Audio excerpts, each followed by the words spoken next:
പ്രിയപ്പെട്ടവരെ, ഇസ്രയേലിന്റെ ലെബനാൻ അതിർത്തിയിലേക്ക് ലെബനാനിലെ ഹിസ്ബുള്ള അതിശക്തമായ ആക്രമണങ്ങൾ അഴിച്ചുവിട്ടുകൊണ്ടിരിക്കുകയാണ്. അമേരിക്കയിലെ പ്രധാനപ്പെട്ട ഒരു ജേർണലിസ്റ്റാണ് ഏദൻ ലെവിൻസ് എന്നറിയപ്പെടുന്നത്. അദ്ദേഹം ഇപ്പോൾ എഴുതിയ അദ്ദേഹത്തിന്റെ ട്വിറ്ററിൽ അദ്ദേഹം കുറിച്ചിരിക്കുന്നത് Hezbollah hit 19 IDF tanks today. ഇന്ന് മാത്രം ഹിസ്ബുള്ള IDFന്റെ ഇസ്രയേൽ സൈന്യത്തിന്റെ 19 ടാങ്കുകളാണ് നശിപ്പിച്ചിരിക്കുന്നത്, ആക്രമിച്ചിരിക്കുന്നത്. That's 95 million lost in one day. ഒരൊറ്റ ദിവസത്തിൽ $95 മില്യൺ ഇസ്രയേലിന് ഇതിലൂടെ നഷ്ടമായിരിക്കുന്നത്. The IDF is a paper tiger.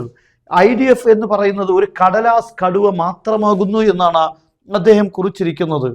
യഥാർത്ഥത്തിൽ ഹിസ്ബുള്ളയെ ഇസ്രായേൽ ഇല്ലാതാക്കിയിരിക്കുന്നു, തുടച്ചു നീക്കിയിരിക്കുന്നു എന്നൊക്കെയാണ് മനസ്സിലാക്കിയതെങ്കിൽ അത് തെറ്റിപ്പോയിരിക്കുന്നു എന്ന് വ്യക്തമാണ്.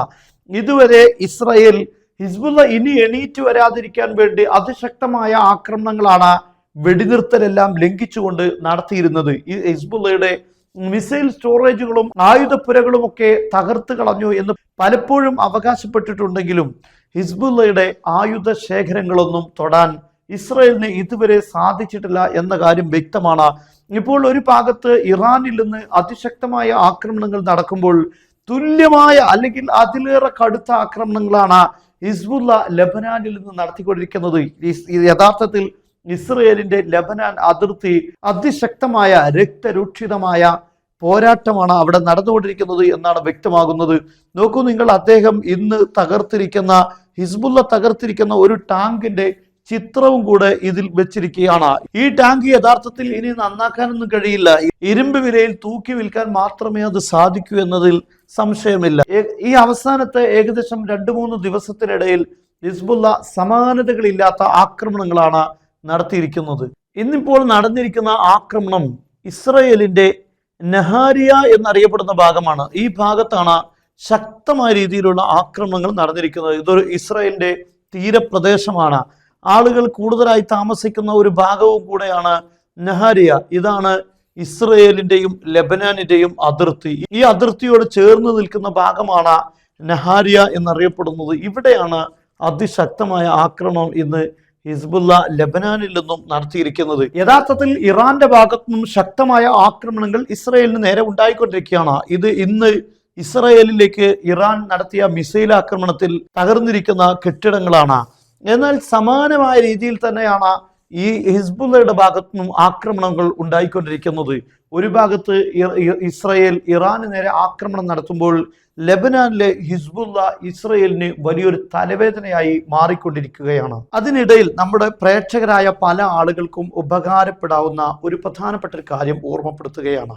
സൗജന്യമായ ഇംഗ്ലീഷ് പഠനത്തോടൊപ്പം നമ്മുടെ കുട്ടികൾക്കുള്ള മദ്രസ പഠനവും കൂടെ നൽകുന്ന കേരളത്തിലെ ഏക സ്ഥാപനമാണ് ത്വയ്ബ അക്കാദമി. മറ്റുള്ള എല്ലാ സ്ഥാപനങ്ങളിൽ നിന്നും വ്യത്യസ്തമായി 2 പ്രത്യേകതകളാണ് ഈ സ്ഥാപനത്തിനുള്ളത്. ഒന്നാമത്തേത്, ഓരോ കുട്ടികളെയും ഇനീഷ്യൽ അസസ്മെന്റ് നടത്തി പ്രത്യേകമായ ഇൻഡിവിജ്വൽ എഡ്യൂക്കേഷൻ പ്ലാൻ തയ്യാറാക്കിക്കൊണ്ടാണ് ഈ കുട്ടികളെ പഠിപ്പിക്കുന്നത്.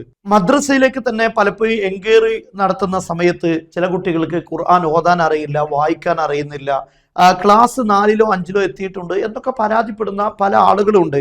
അങ്ങനെയുള്ള കുട്ടികളെയെല്ലാം ഇതിലൂടെ നമുക്ക് അസസ്മെന്റ് സെഷൻ നടത്തി ആ കുട്ടിയെക്കുറിച്ച് കൃത്യമായി മനസ്സിലാക്കി അതിനനുസരിച്ചുള്ള ഒരു എഡ്യൂക്കേഷൻ പ്ലാനാണ് മദ്രസ തയ്യാറാക്കുന്നത്. രണ്ടാമത്തെ കാര്യം, ഫ്രീ ഇംഗ്ലീഷ് ലേണിംഗ്. നമ്മുടെ കുട്ടികൾക്ക് സ്കൂളിലാണെങ്കിലും ഏറ്റവും ഉന്നതമായ സ്ഥാനത്തെത്താൻ അവരെ പര്യാപ്തമാക്കുന്ന ഒരു രീതിയാണ് ഈ പ്ലാനിങ്ങിലൂടെ അക്കാദമി തയ്യാറാക്കുന്നത്. കുട്ടികൾക്ക് ഫ്ലുവൻ്റ് ആയി വായിക്കാനും സംസാരിക്കാനും അതോടൊപ്പം ഇംഗ്ലീഷ് ഗ്രാമറുകളെല്ലാം പഠിപ്പിക്കുന്ന രീതിയാണ്, അത്തരത്തിലുള്ള സിലബസ് ആണ് ഇതിൽ തയ്യാറാക്കിയിട്ടുള്ളത്. നമ്മൾ വിദേശത്തായതുകൊണ്ടോ അല്ലെങ്കിൽ മദ്രസയിൽ പഠിപ്പിക്കാൻ എന്തെങ്കിലും രീതിയിൽ തടസ്സം നേരിടുന്ന ആളുകൾക്കോ ഇതൊരു പക്ഷേ വലിയ ഉപകാരമാകാനുള്ള സാധ്യതയുണ്ട്. എന്നാൽ മദ്രസയോടൊപ്പം തന്നെ അവർക്ക് ഇംഗ്ലീഷും ലഭിക്കുന്നു എന്നതാണ് കേരളത്തിൽ ഓൺലൈൻ രംഗത്ത്, മദ്രസ രംഗത്ത് ഈ സ്ഥാപനത്തിന്റെ മാത്രം പ്രത്യേകത.